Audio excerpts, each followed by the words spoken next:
देखो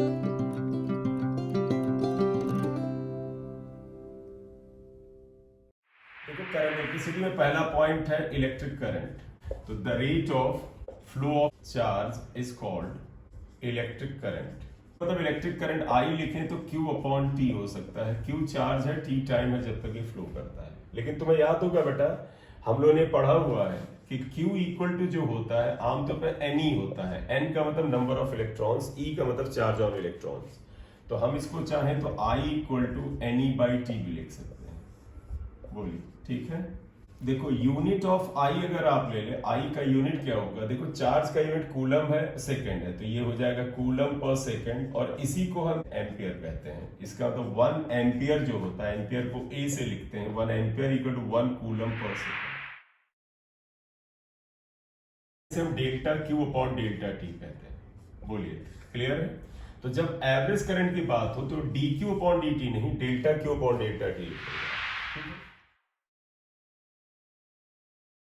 instantaneous current, तो पता है इंस्टेंटेनियस के लिए ये होता है delta Q upon delta T में लिमिट लगा दिया जाता है। तो अगर आप इसमें लिमिट हटाएंगे तो बेटा ये D Q upon D T हो जाएगा। अब एक चीज समझिएगा, अगर तुम्हारे मन में एक बात आ रही होगी कि सर अगर हम क्यू और टाइम का ग्राफ खींचें, आप यहां देखिएगा बेटा, अगर क्यू को वाई एक्सिस पे ले लें, टाइम को टी एक्सिस पे ले लें, और ग्राफ, चलिए मैं एक कर्व लेकर ड्रॉ कर लेता हूं, मैंने कर्व ड्रॉ कर लिया। तो अगर इसके किसी एक पॉइंट पर हम टेंजेंट ड्रॉ कर देते हैं, देखो बेटा, if you draw tangent at any point, तो इस टेंजेंट का स्लोप जो होगा वो किसके बराबर होगा? Change along Y axis upon change along X axis, यानी D Q upon D T. तो इसका मतलब हुआ बेटा क्या, क्यू और टाइम ग्राफ का जो स्लोप होता है वो करंट के बराबर होता है। बोलिए क्लियर? तो इन ग्राफ अगर आप देखें तो आप कैसे लिख सकते हैं? इस पॉइंट को P लिख लें, slope of tangent equal to I। तो इसका मतलब स्लोप ऑफ QT ग्राफ, देखो slope of QT graph equal to बेटा क्या होता है? Current I। चले बेटा ये ध्यान रख लो। और आगे अगर चलते हैं बेटा, आगे देखिएगा, देखो since I equal to D Q upon D T आया था इंस्टेंटेनियस करंट, तो डी क्यू अगर देते तो आई डी टी आ जाता है। अगर हम इंटीग्रेट करें बेटा तो integral D Q equal to integral I D T आता है। इंटीग्रल डी क्यू को अगर हम क्यू लिख लें तो आप गौर से देखो बेटा, अगर पिछला तुम्हें पॉइंट याद हो कि क्यू को डिफरेंशिएट करते हैं, यानी D Q upon D T हम फाइंड आउट करते थे तो करंट मिली थी, वैसे ही अगर हम देखो आई को अगर हम इंटीग्रेट करते हैं तो आपको चार्ज मिलता है। लिमिट हो जाएगी, हाँ डी टी है, इसका मतलब टाइम के रेस्पेक्ट में आप इसे इंटीग्रेट करेंगे, इसमें आपको चार्ज मिल जाएगा। बोले क्लियर?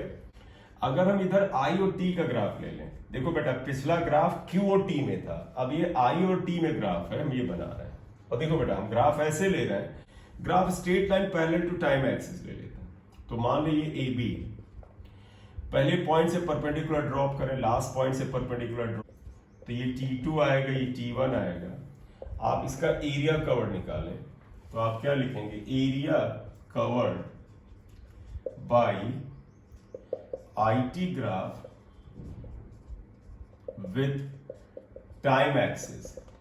अगर हम लिखें दैट वुड बी बेटा एरिया ऑफ दिस रेक्टेंगल, ये जो रेक्टेंगल है equal to area of rectangle ABT। Area of rectangle क्या होता है बेटा? आप सबको पता, लेंथ इंटू ब्रेथ, लंबाई इंटू चौड़ाई होता है। तो एरिया आ गया लंबाई इंटू चौड़ाई। क्लियर? अगर ये एरिया लेंथ इंटू ब्रेथ हो गया, अगर आप देखें तो आप यहां क्या पाएंगे? लेंथ अगर आप देखें क्या है, अगर आप देखिए बेटा लेंथ यहां से यहां तक है। अगर आप इसको मेंशन करना चाहें तो लिखते हैं T2 माइनस T1, जिससे आप डेल्टा T से, और यहां तक करंट I है, I से डिनोट कर दें। तो देखिए लेंथ को अगर आप I लिख दें, I हुआ, इसे आप लंबाई मान लें और इसे चौड़ाई मान लें delta T, I delta T। और आप यहां से जरा सा देख करके बताइएगा, यहां से देखो आई डी टी या आई डेल्टा टी कितने के बराबर है? चार्ज के बराबर है। तो that is equal to charge, तो that would be equal to delta Q. इतना लिखो, फिर कंक्लूड करते हैं। तो आप देखिएगा यहां क्या है, डेल्टा क्यू का मतलब जानते क्या आएगा? तो मैं यहां कंक्लूड कर रहा हूं, देखो therefore area covered by IT graph with time axis अगर निकालना हो तो देखो बेटा आईटी ग्राफ का जो टाइम एक्सिस के साथ एरिया कवर्ड है वो डेल्टा क्यू है। डेल्टा क्यू को कहते हैं total charge.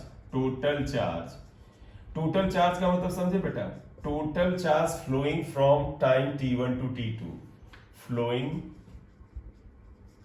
From t1 to t2, तो that would be total charge flowing from t1 to t2 आएगा। बोले क्लियर बेटा? हमने तुम्हें बताया था किसी ग्राफ का स्लोप का मतलब होता है वाई एक्सिस और एक्स एक्सिस की क्वांटिटी का डिवीजन, जैसे dy बाई dx। वैसे ही किसी ग्राफ में वाई एक्सिस की क्वांटिटी और एक्स एक्सिस की क्वांटिटी को मल्टीप्लाई करने से जो प्रोडक्ट आता है वो एरिया कवर्ड के बराबर होता है। ठीक है बेटा? एक चीज और यहां पर आएगा, अब आप देखिएगा, तुम सुनना बेटा ध्यान से, तुम कहोगे कि सर ये जो आईटी ग्राफ लिया था इसका जो एरिया कवर्ड आएगा ये टोटल चार्ज को बताता है। अब अगर आप बेटा यहां से यहां तक गया टोटल चार्ज डेल्टा क्यू अगर पता कर ले और उसे टाइम डेल्टा टी से डिवाइड कर दें तो बेटा करंट आ जाएगा। तो अगर आपसे कहा जाए व्हाट इज एवरेज करंट, आप देखिएगा ये ज्यादा इंपॉर्टेंट है, जो अभी बताया इससे ज्यादा है। देयरफॉर एवरेज करंट,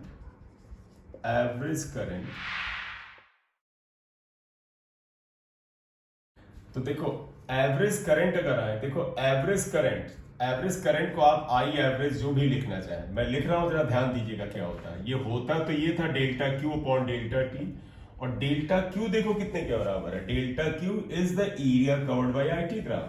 तो यानी कि आप लिख सकते हैं एवरेज करंट अगर बेटा ग्राफ से निकालने को कहा जाए तो तुम लिखोगे एरिया ऑफ आईटी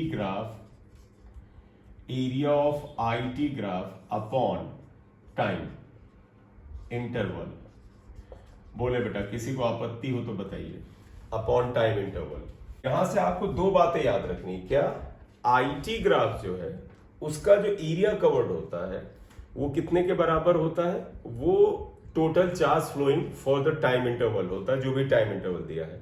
लेकिन आईटी ग्राफ का जो एरिया कवर्ड को अगर हम वो जो टाइम था उससे डिवाइड कर देते हैं तो हमें बेटा एवरेज करंट पता चल जाती है। ये बहुत इंपॉर्टेंट है, इसमें तुमको सवाल मिल जाए। सपोज पॉजिटिव चार्ज Q1 है बेटा ये, और यहां एक पॉजिटिव चार्ज नहीं है बेटा, ऐसे n पॉजिटिव चार्ज है या n1 पॉजिटिव चार्ज है। तो मैं फिर से बताऊं मैं यहां क्या बता रहा हूं, प्लस Q1 के बराबर के there are n1 positive charge particles, they are moving through a wire in this direction, right side में जा रहा है। साथ ही साथ यहां पर नेगेटिव चार्ज Q2 और इनका नंबर है N2, ये भी अगर मान लेते हैं सेम डायरेक्शन में जा रहे हैं। तो आप डायग्राम में देखिए क्या हुआ, देयर इज ए कंडक्टर और वायर।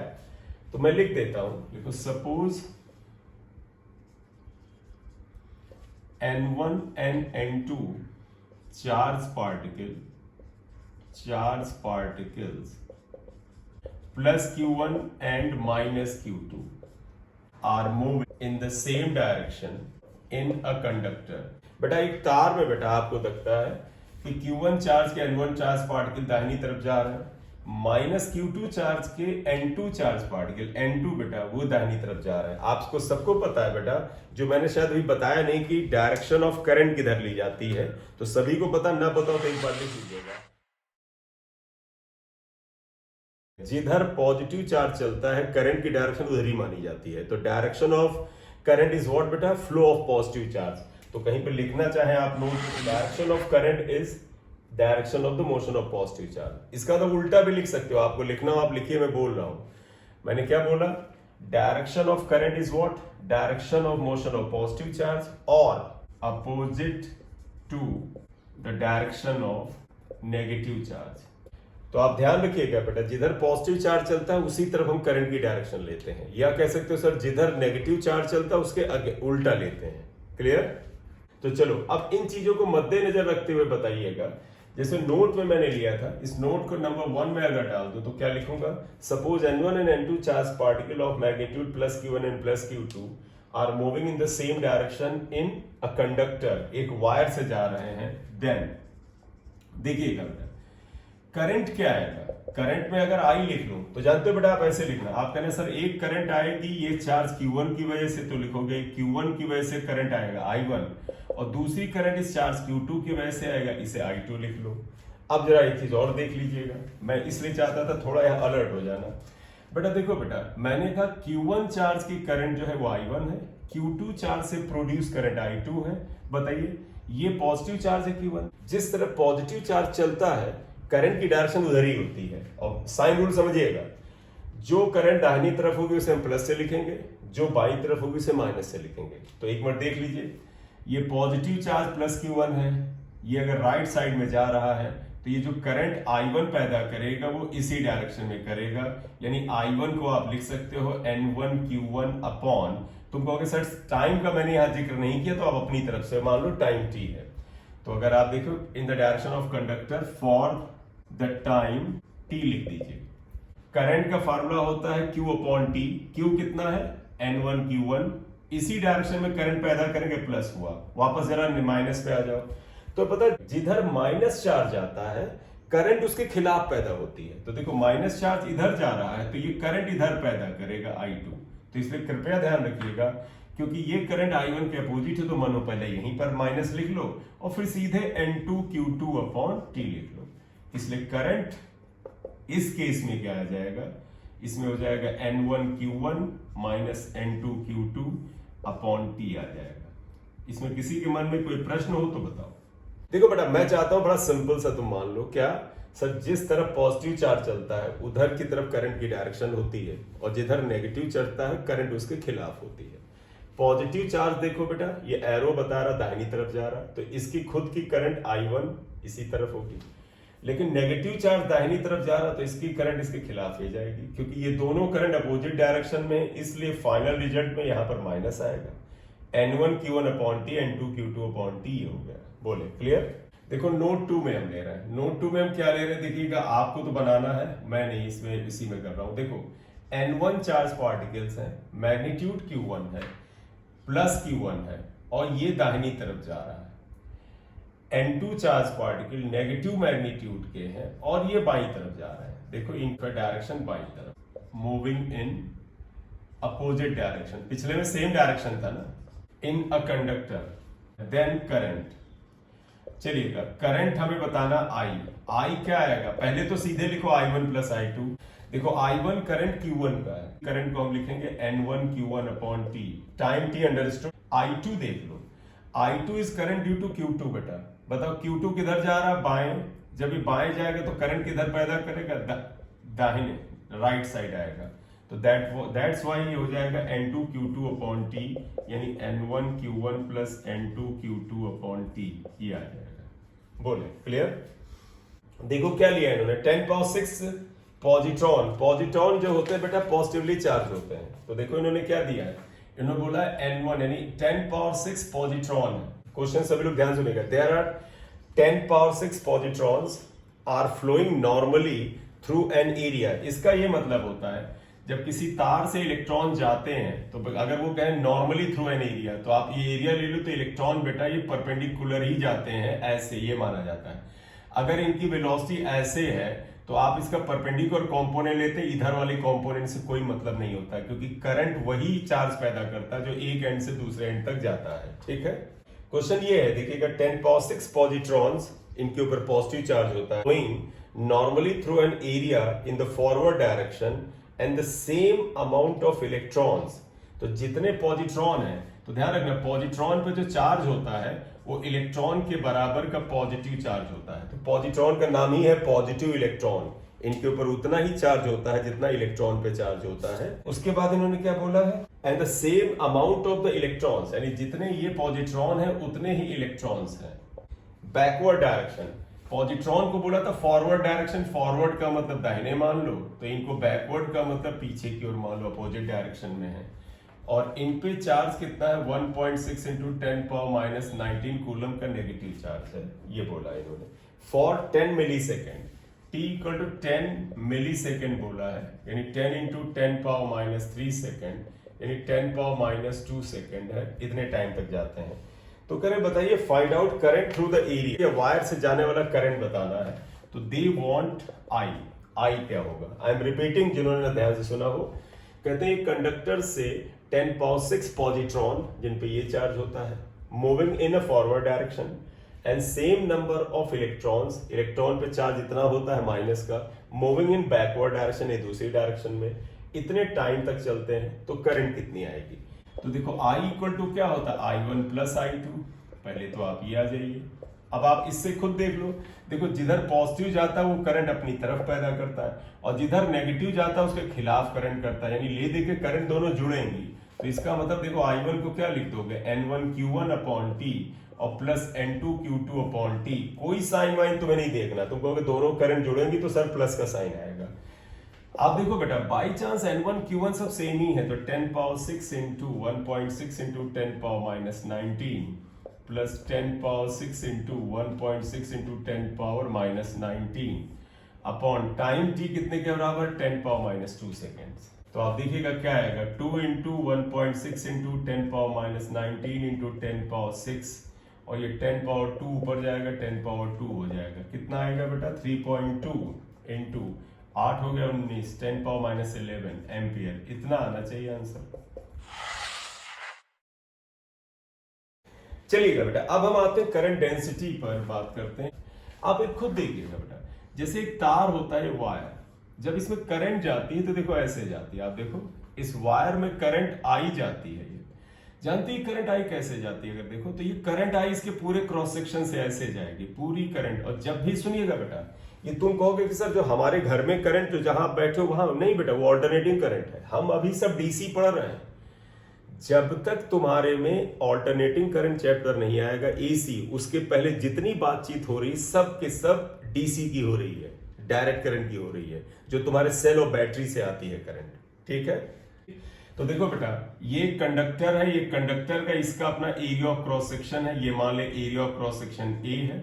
ठीक, यहां से करंट आई एंटर करती है। देखिए करंट डेंसिटी का मतलब जानते क्या होता है, ये करंट जा रही है और इस क्रॉस सेक्शन के पर यूनिट एरिया से जो करंट जाती है उसे करंट डेंसिटी कहते हैं। जैसे देखो ये मान ले वायर होता, तो इसके यहां से करंट आई जाती, तो इसके unit area of cross section जो करंट जाती है उसे हम कहते हैं करंट डेंसिटी। तो आप क्या लिखोगे, current passing through per unit area of the cross section of the conductor is called current density. इसका मतलब करंट डेंसिटी J इक्वल टू होता है, आप खुद देखिएगा क्या लिखा, current passing through per unit area of cross section, यानी current upon area of cross section है, ये आ गया। यूनिट अगर आप देखें क्या आ जाएगा, यूनिट ऑफ आई अगर आप देखें, करंट का यूनिट एम्पियर और एरिया का मीटर स्क्वायर, तो यानी ampere per metre square. Dimension देखो, एम्पियर को ए से लिखते, मीटर L-2, ये आ जाएगा डायमेंशन। देखो बेटा इसे बता, तो पता है इलेक्ट्रिक करंट एक स्केलर क्वांटिटी है, तो इलेक्ट्रिक करंट जहां लिखा था वहां लिखना हो तो यहां पर आप, मैं यहीं पे लिख देता हूं। देखो हमें पता है इलेक्ट्रिक करंट स्केलर, इसकी कोई डिफाइंड डायरेक्शन नहीं होती, लेकिन करंट डेंसिटी वेक्टर है, तो हम लिखेंगे although electric current unit of J है, ठीक है, is a scalar quantity but J is a vector quantity. है तो तुम कहोगे सर फिर अगर ये वेक्टर है तो इसकी डायरेक्शन क्या है, क्योंकि यहां तो आप करंट दिखा रहे हो आई है। Current density is the property of the point और cross section of the conductor. अगर तुम्हें लगे हम अभी आगे समझाएंगे तुम्हें समझ में आ जाएगा, वो है, तो ये बस पॉइंट ध्यान रखो, आगे हम बात कर लेंगे। तो आप देखना, current density is the property of the cross section और पॉइंट ऑफ द कंडक्टर, मतलब किसी कंडक्टर के किसी पॉइंट की प्रॉपर्टी है। जैसे मैं इसके फेवर में अगर बात करूं तो मैं ये डायग्राम बदल रहा हूं, देखिएगा इसके फेवर में बात करूं तो ऐसे ले रहा हूं। देखो अगर एक तार, तो मान लो एक कुछ ऐसा तुम एक तार ले लेते, क्योंकि तार तो फैक्ट्री में बनता, तुम जैसे आकार का बना लो, तुम ऐसा सिलिंड्रिकल तार बना लो। तो देखो इस तार में अगर यहां से करंट आई एंटर करेगी तो यहां से एग्जिट तो आई ही करेगी, क्योंकि जितने एंटरिंग है उतनी एग्जिट करेगी। लेकिन बताइएगा इसका एरिया A1 है, यहां पर एरिया अगर हम A2 ले लें और ये एरिया अगर हम A3 ले लें, तो बताइएगा इस जगह पे करंट डेंसिटी J1 जो होगा वो क्या होगा, I अपॉन A1 इस जगह पे करंट डेंसिटी J2 जो होगा वो होगा I/A2 और इस जगह पे करंट डेंसिटी J3 जो होगा वो होगा I/A3। बोले क्या J1 J2 J3 इस पूरे कंडक्टर पर हर जगह सेम वैल्यू रखती हैं? नहीं, अलग अलग होंगे। तो मेरा मतलब समझना, इस जगह पे करंट डेंसिटी अलग, यहां पे अलग, यहां अलग, यहां अलग, इसलिए करंट डेंसिटी जो होता है it is the property of any point और cross section of the conductor. और ध्यान रखिएगा इस करंट की डायरेक्शन यहां पर क्या है, इस पॉइंट पर क्या है, दैट इज डिफाइंड बेटा। देखो करंट एक टेढ़ा मेढ़ा वायर ही है। देखो अगर मैं तुमसे कहूं करंट आई जा रही है, तुम कहोगे सर पूरे में करंट आई ही होगा। लेकिन मैं कहूं यहां पे डायरेक्शन ऑफ करंट क्या है, तो आप कहोगे इधर। यहां पे डायरेक्शन ऑफ करंट क्या है, इधर। यहां पे डायरेक्शन ऑफ करंट इधर। तो यानी इस टेढ़े मेढ़े तार से जाने वाली करंट की डायरेक्शन डिफाइंड नहीं है, कुछ भी हो सकती है। लेकिन किसी पॉइंट पे तो डायरेक्शन डिफाइंड है ना। देखो यहां पे डायरेक्शन ऑफ करंट तो यही होगी, यहां पे तो करंट की डायरेक्शन डिफाइंड है ना। बोले बेटा। अब मैं वापस आता हूं, मैंने लिखा था but current density is a vector quantity. Current density is the property of the cross section और the point of the conductor, उसकी प्रॉपर्टी है। तो इसलिए किसी पॉइंट पर करंट डेंसिटी की डायरेक्शन उस पॉइंट पर करंट की डायरेक्शन में होती है। तो ध्यान रखिएगा, तुम कहोगे करंट तो स्केलर है, कैसे माने। किसी पॉइंट पे करंट जो है उसकी डायरेक्शन डिफाइंड होती है। दो तीन बातें और बताते हैं, सुनिएगा।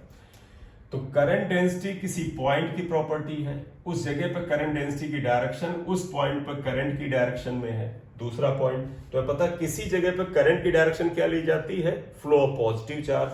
तो आप कह सकते हो किसी जगह करंट डेंसिटी J की डायरेक्शन जो है वो फ्लो ऑफ पॉजिटिव चार्ज की तरफ ली जाएगी। तुम ये भी कह सकते हो कि करंट डेंसिटी की direction opposite to the flow of electron ली जा सकती है, क्योंकि जिधर इलेक्ट्रॉन चलता है उसके अपोजिट करंट चलती है। और सबसे बड़ी बात अब ला रहे हैं, तो बताओ बेटा करंट डेंसिटी की डायरेक्शन क्या है, direction of current at that point या direction of motion of positive charge. अब एक चीज और बताइएगा, तुम बताओ बेटा पॉजिटिव चार्ज अगर किसी इलेक्ट्रिक फील्ड में रखा हुआ हो तो वो किस डायरेक्शन में चलता है, इलेक्ट्रिक फील्ड की डायरेक्शन। परफेक्ट। तो बेटा ध्यान रखना, लिंक कर रहा हूं, फिर से आइएगा। किसी पॉइंट पे करंट डेंसिटी करंट की डायरेक्शन में है उस पॉइंट पर, किसी पॉइंट पे current density flow of positive charge की तरफ है, और पॉजिटिव चार्ज का flow in the direction of electric field होता है। डायरेक्शन ऑफ जे, अगर जे जिसे करंट डेंसिटी कहते हैं, पहला हम क्या लिखेंगे, in the direction of current at that point, in the direction of motion of positive charge, या आप लिख सकते opposite to the motion of negative charge parallel to electric field. और इवन मैं तुम्हें बताऊं बेटा, आगे हम डेराइव करके लाएंगे, लेकिन तुम्हें याद कराने के लिए एक चीज हम पहले ही लिख देते हैं। Parallel to the electric field एक फार्मूला आएगा कि J equal to sigma E आएगा, यही लिख देते हैं, याद करने में मदद करेगा। देखो J की डायरेक्शन और इलेक्ट्रिक फील्ड की डायरेक्शन क्या होता है, सेम होता है। चलिए बेटा, करंट डेंसिटी होता है I/A, करंट डेंसिटी वेक्टर है, करंट डेंसिटी का यूनिट एम्पीयर पर मीटर स्क्वायर है। इसकी डायरेक्शन क्या होती है, उस पॉइंट पे करंट की डायरेक्शन या parallel to the electric field होती है। ठीक है, अगर इसमें और जाए, आप एक बार देखिएगा, जरा सा ध्यान देना। हमने अभी करंट डेंसिटी को ऐसे लिखा था, J इक्वल टू I/A। अब हम इसको ऐसे ले जाते हैं, जरा देखो, क्रॉस मल्टीप्लाई करते हैं, I इक्वल टू JA आ गया। अब जरा गौर से देखना इसे, अगर हम इसको वेक्टर फॉर्म में लिखें, J वेक्टर है, एरिया भी वेक्टर क्वांटिटी है, तो आप जानते हैं इसे क्या लिख सकते हो, I equal to dot product of J and A। J vector है और एरिया भी वेक्टर क्वांटिटी ली जाती है। If theta is angle between J and A, I equal to JA cos theta आ जाएगा ना। अब मैं इसका, तुम कहोगे सर ये एंगल थीटा है क्या, कैसे दिखेगा, मैं डायग्राम बना रहा हूं, जब देखना तुम्हें सब समझ में आएगा। इसमें कोई देखो, एक तार तुमने ऐसे लिया था बेटा, आप तार चाहे पतला रखें या थोड़ा सा थिक वायर लें, हम घरों में पतला वायर यूज करते हैं, लेकिन बाहर आप देखो, अपने बाहर निकल करके जो स्ट्रीट वायर हैं वो थिक हैं। इवन उनके अंदर ट्रांसफार्मर देखो, उसमें तो इतने इतने थिक वायर लगे होंगे, है ना। इधर से करंट आई एंट्री कर रहा है, ये आई जा रहा है, आपने क्या किया, तो इस तार से आपका ऐसे एक कट लग गया। देखो, अब बताओ, करंट अगर यहां से आई एंट्री कर रही थी तो ये क्रॉस सेक्शन एरिया आप देखो, इसका तिरछा सा ऐसे आएगा ये। अब यहां से करंट जाएगी तो ऐसे ही करंट ऐसे ही जाने वाली है। और तुम्हें ये भी पता है बेटा, अगर इस पॉइंट पे करंट हमने ये शो किया है तो इस डायरेक्शन में ही, करंट की डायरेक्शन में ही तो जे होता है ना। बोले कोई प्रॉब्लम? और आप फिर से सुनिएगा, एरिया एक वेक्टर क्वांटिटी है। जैसे ये मेरा हाथ है बेटा, इसका कुछ एरिया है, इसका एरिया वेक्टर है, तो तुमको अगर सर वेक्टर है उसकी डायरेक्शन आउटवर्ड नॉर्मल, इस पर बाहर की तरफ नॉर्मल डालिए वो होता है। तो देखो बेटा, ये एरिया है, इस पे अगर नॉर्मल बाहर की तरफ डालेंगे तो ये आएगा नॉर्मल, मतलब परपेंडिकुलर, तो ये एरिया वेक्टर आए, इनके बीच का एंगल। बोले क्लियर? ठीक है ना? हाँ, सुभान अल्लाह, इंशाअल्लाह। ये तो लगता है खुदा को हाँ, हमें लगा तुम खुदा को प्यारी हो गई, मतलब चलो थैंक गॉड तुमने बोला। चलो, परपेंडिकुलर जो ड्रॉ किया था उसका मतलब तुम क्या पूछ रहे हो, ये परपेंडिकुलर ड्रॉ किया तो इसके बारे में क्या कंफ्यूजन है? ना ना, इसमें समझना कुछ नहीं, याद कर। जैसे मैंने बोला एरिया वेक्टर है, तो तुम्हारे मन में आएगा सर एरिया वेक्टर कहाँ होता है, तो लंबाई इंटू चौड़ाई होता, पाई आर स्क्वायर होता है। तो ध्यान रखना, हम लोग अभी जब गॉस पढ़ेंगे तो उसमें फिर बात करेंगे। किसी भी चीज का एरिया को वेक्टर क्वांटिटी में रखा जाता है। तो जैसे ये हाथ है, इसका कुछ एरिया है, मान लो इसका एरिया 10 सेंटीमीटर स्क्वायर है, तो आप कहोगे तो ये तो सर स्केलर हो गया 10 इज अ न्यूमेरिकल वैल्यू। लेकिन अगर ये वेक्टर है तो इसकी डायरेक्शन क्या है? तो किसी भी सरफेस का एरिया अगर वेक्टर है तो उसकी डायरेक्शन होती है बेटा बाहर की तरफ ड्रॉ किया गया परपेंडिकुलर, आउटवर्ड नॉर्मल कहते हैं। इनवर्ड नहीं ड्रॉ करेंगे, आउटवर्ड बाहर की तरफ। तो देखो हमें ये ऐसे तिरछा सरफेस था, इसमें नॉर्मल परपेंडिकुलर ऐसे ही तो जाएगा बेटा। तो ये बेटा करंट डेंसिटी से रिलेटेड जानकारी आई, क्या होता है। अभी कुछ चीजें और आएंगी, फिर हम बात करते हैं। तो नेक्स्ट टर्म हमारा जो है बेटा, सुनिए, वो हमारा अगला टर्म है थर्मल वेलोसिटी